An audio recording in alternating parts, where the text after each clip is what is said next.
ओम स्वस्ति श्री गणेशाय नमः। नारायणं पद्मभवं वसिष्ठं शक्तिं च तत्पुत्रपराशरं च व्यासं सुकं गौडपदं महान्तं गोविन्दयोगीन्द्रमथास्य शिष्यं श्रीशङ्कराचार्यमथास्य पद्मपादं च हस्तामलकं च शिष्यं तन्तोटकं वार्तिककारमन्यान् अस्मद्गुरुं सन्ततमानतोऽस्मि। शङ्करं शङ्कराचार्यं केशवं बादरायणं सूत्रभाष्यकृतौ वन्दे भगवन्तौ पुनः पुनः। वसुदेवसुतं देवं कंसचाणूरमर्दनं देवकी परमानन्दं कृष्णं वन्दे जगद्गुरुं।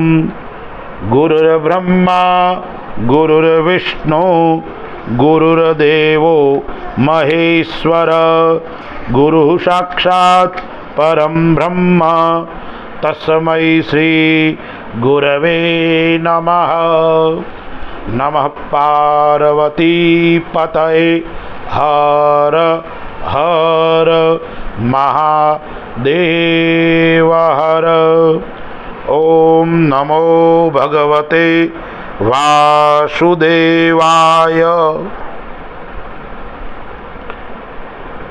चैत्र मास कृष्ण पक्ष एकादशी व्रत कथा। एकादशी व्रत करने वाले सभी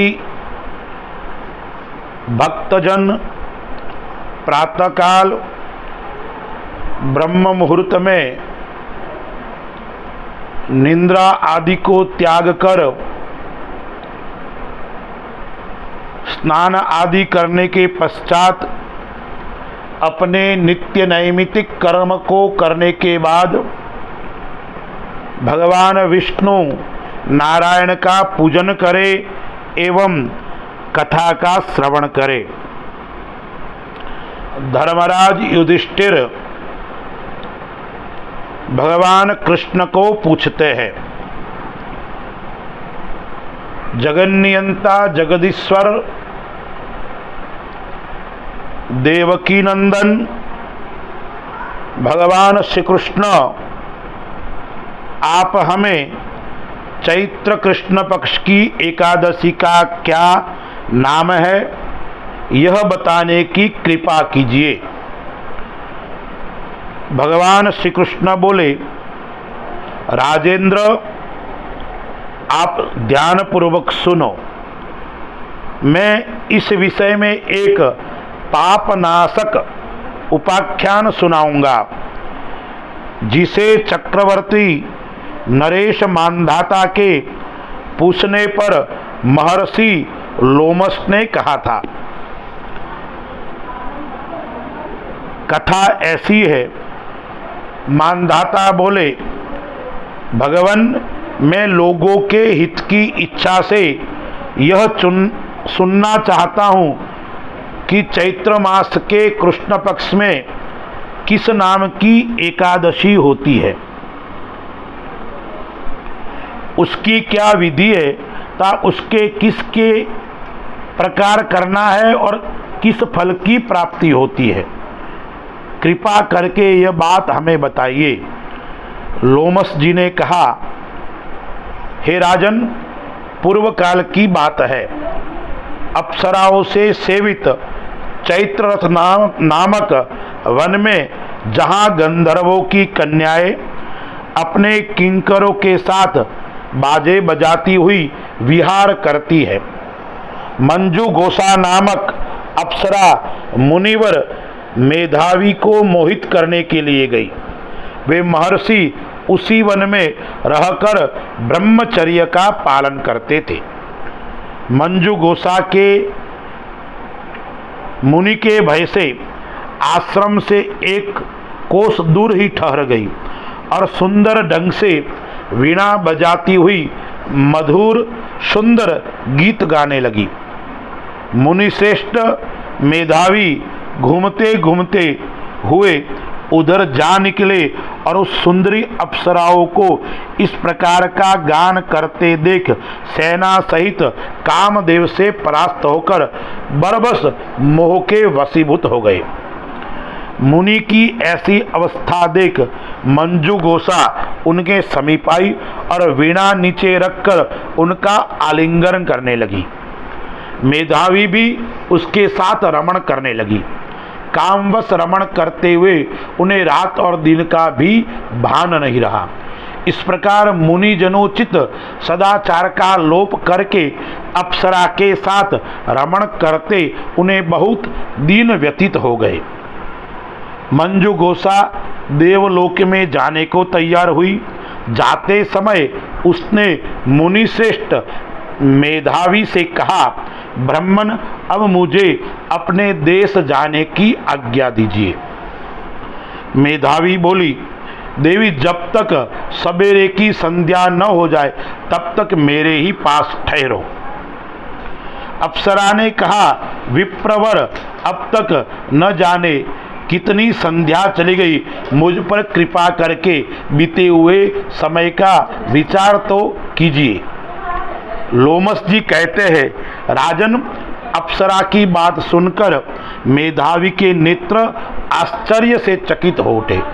उस समय उन्होंने बीते हुए समय का हिसाब लगाया तो मालूम हुआ कि उनके साथ रहते 57 वर्ष हो गए।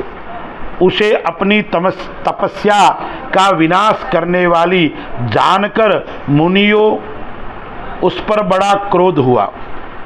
उन्होंने शाप देते हुए कहा, पापिनी तू पिशाची हो जा।